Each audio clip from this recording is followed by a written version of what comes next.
Pack mentality. 5 tips for living with a pack of dogs. When you live with a pack of dogs, your days are full of activity.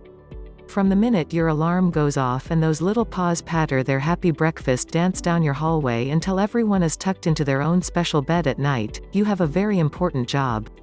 This is true of every dog parent, but especially true for those courageous, and a little eccentric, individuals who feel drawn to the pack life. You may have a lot to do, but when you look into all those furry little faces, you know it's worth the effort, and you wouldn't change a thing. Every pack mama and papa knows that along with the many benefits of living with a pack of dogs, there's also a lot of work.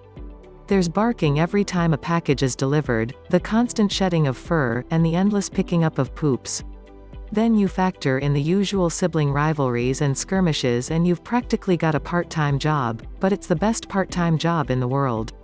If you have a pack or are thinking of taking your 2-dog home to the next level, here are some tips that will help make your pack life a happy one. Be a strong, calming presence in your own home. Perhaps the most important aspect of maintaining control in your multi-dog domicile is you. Regardless of who the alpha dog is, the real pack leader is and must always be you. Setting clear boundaries for all your dogs and making sure that they realize you are in charge and everything is under control is extremely important.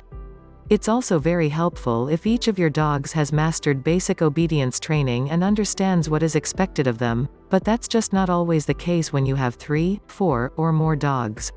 Sometimes your calm, loving authority is your best asset. Meals should be organized and consistent. Every dog is different. They eat at different speeds. Some dogs will eat themselves sick if you let them, and others are nibblers who may take all day to finish a bowl of food. One thing is for sure, there will almost always be at least one dog who eats really fast and then wants to help your other dogs finish their meals for them. This can cause friction between pack members. If tensions are starting to build among your brood of hounds, it can partially be due to resource guarding. This occurs when a dog feels he or she is in danger of losing something that's important to them. Resource guarding is prevalent when it comes to food. Dogs need to be able to eat without feeling that someone else is going to come along and snatch their meal right out of their own bowl. One way to ensure everyone eats in peace is to feed your dogs one at a time, allowing the oldest or slowest dog to eat first. Then feed each dog in succession, allowing them to finish before putting down the next dog's meal. If you have a food-aggressive dog, you can also use crates or gates to separate pups at mealtimes. This will take less time and still allow everyone the safety they need to finish their meal without stress. An active pack is a happy pack.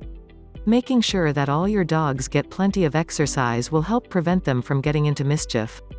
Adequate time running and playing outside will not only use up all their energy, but it can also boost their feelings of well-being and reduce stress.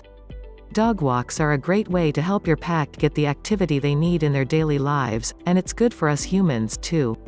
Whether you walk your dogs one at a time or all together, make sure that they get enough activity every day to help avoid destructive behavior. Bedtime for dogs. While it's fine to allow your pups to sleep on or in your own bed, once you are into a pack of 3, 4, or more dogs, you are truly limiting your own ability to get enough Z's. Dogs have a way of locking your legs into uncomfortable positions or making it impossible for you to roll over when you need to adjust. If that's your idea of bliss, then enjoy. However, for many people, this can be a problem. It's important that you don't play favorites. If one dog sleeps in your bed, you should allow them all to sleep in your bed. If you don't allow one dog to sleep in your bed, then you shouldn't allow any dogs to sleep in your bed. This will help alleviate any tension between pack members who may think they're special because they're allowed on the human bed. It's important to make sure each dog has a place to sleep that is all their own. It's also important to have a dog bed that's appropriate for each dog's size and age. Consider a special bed for an aging dog who may suffer from arthritis and sore joints. A crate with a comfy blanket or bed allows a dog to have a safe space where they can retreat to when stressful times arise and they need some time to calm down or just get away from the rest of the pack. Equality is your key to peace. Resource guarding also includes high-value items such as the favorite squeaky animal or the spot next to a highly coveted human person. It is important to make sure that each dog has their own toys and gets ample attention from you. Make sure that any time you bring home desirable items, like new squeaky toys, that there's one for everyone. Be careful not to play favorites with any one dog, and give everyone lots of individual love and attention.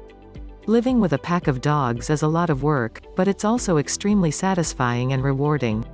With a pack of dogs you get more love, more kisses, more wagging tails and more pattering paws. You'll find it more difficult to feel depressed around a pack of dogs.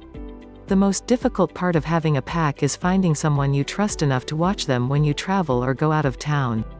If you find someone who's good at caring for your pack, treat them very well. It's a magical gift to find someone who can properly care for your pups when you are away.